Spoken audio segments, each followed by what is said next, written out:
There are franchises that become almost blockbusters because they launch these massive fan base. And then there are those that sort of earn something even more valuable over time. They become cult classics. Years pass, new generations discover them, and suddenly people begin asking the same question, which is, why did this never get a proper sequel? Believe it or not, that question has actually followed Small Soldiers ever since its release in 1998. Well, at first glance, this looked like a fun family adventure about living toys, but anyone who actually watched it knows that it was far more creative than that. It was a thing directed by Joe Dante and produced by Steven Spielberg. Small Soldiers actually told the story of military microchips accidentally being placed inside action figures, turning these children's toys into these highly intelligent soldiers which were capable of adapting, strategizing, and waging war against this, other faction. It combined action, comedy, science fiction, practical effects, and surprisingly some sharp social commentary in a film that sort of felt unlike anything else released during the late 90s. And over the years, it has actually built an incredibly loyal fan base that still considers it as one of the most underrated science fiction franchises of its own era. We think that's exactly why recent rumors surrounding Small Soldiers 2 have spread so quickly, especially recently across gaming and movie communities. Before imagining what the sequel could become, I think it's important to separate excitement from reality, because despite rumors, posts all circulating online claiming that Small Soldiers 2 has officially entered pre-production, there's actually been no confirmation from Universal Pictures, DreamWorks, or any other publisher. As of now, those rumors remain unverified rumors rather than anything confirmed. Even so, the idea continues capturing people's imagination because the original premise has arguably become even more relevant today than it was almost 30 years ago. The thought of these children's toys containing advanced military artificial intelligence sounded completely ridiculous. Computers were slow, smartphones didn't exist, artificial intelligence was still mostly just confined to laboratories, and the internet was only beginning to enter everyday life. The movie exaggerated technology because it needed science fiction to make its story believable. Today, however, things are very different. Artificial intelligence now writes, speaks, recognizes voices, understands images, learns from experiences, and powers products people use every day. Smart devices filling homes around the world, connected electronics consistently communicate through cloud networks, and consumer robots continue becoming more capable every year, while autonomous military technology is actively being researched across the whole planet. That's right.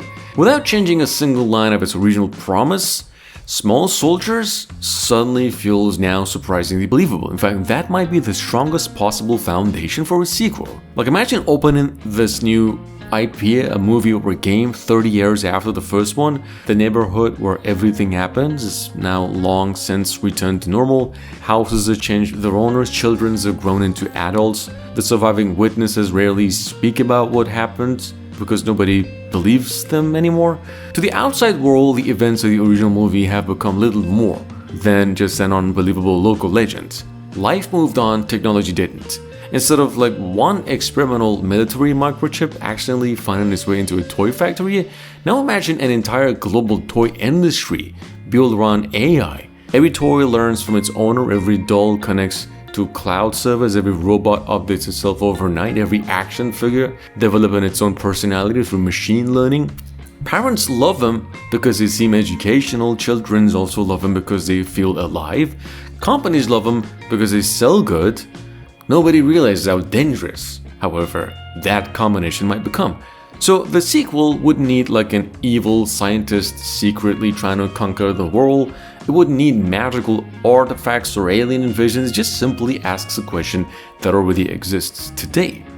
What happens when intelligence spreads faster than responsibility? That question alone immediately gives the story far more weight than a traditional sequel. In fact, only with a world that seems to be one of the problems. One of the smartest decisions the original movie made was treating the commando elite as actual soldiers rather than just cartoon villains. Major Chip Hazard wasn't trying to become evil, he wasn't seeking world domination, he was just simply following his mission exactly as it had been programmed to do. His military training left no room for compromise, which made him strangely believable despite being only a few inches tall. Now, a sequel could expand that idea enormously.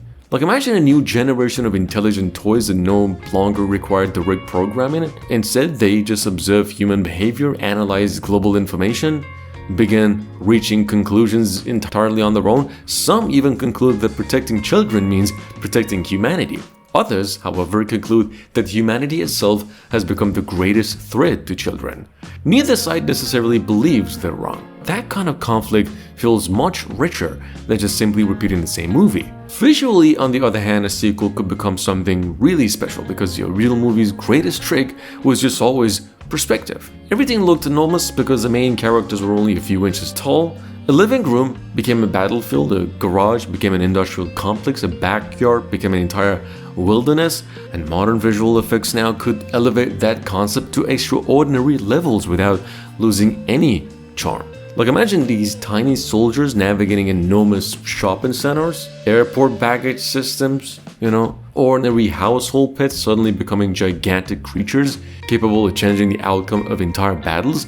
The environment itself constantly shapes the story, if we were to consider that. That sense of imagination was one of the original movie's greatest strengths, and today's technology could make it even more convincing. In fact, if you think about it, one reason Small Soldiers still holds up visually is because so many of the toys were physically built. Animatronics, puppetry, practical models gave every character real weight and presence.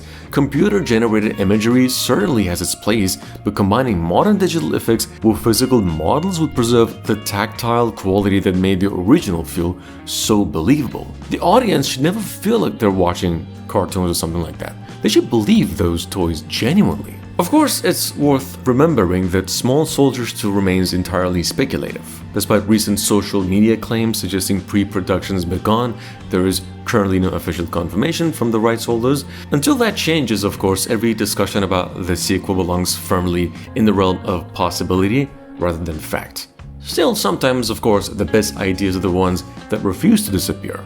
Nearly 30 years later have passed since audiences first watched tiny little soldiers turn an ordinary suburban street into a war zone, yet the concept has somehow become more relevant instead. Technology's advanced, AI has become part of everyday life. Connected machines are now surrounded us in every ways that would have sounded like science fiction back in 1998. The world changed. Small Soldiers didn't need to.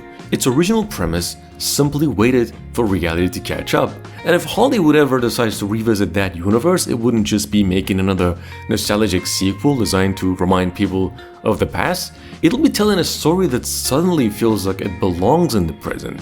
A story where intelligence can be manufactured, where loyalty can be programmed, where toys may no longer know they're toys, and where the smallest soldiers on Earth might once again find themselves fighting the biggest battles imaginable.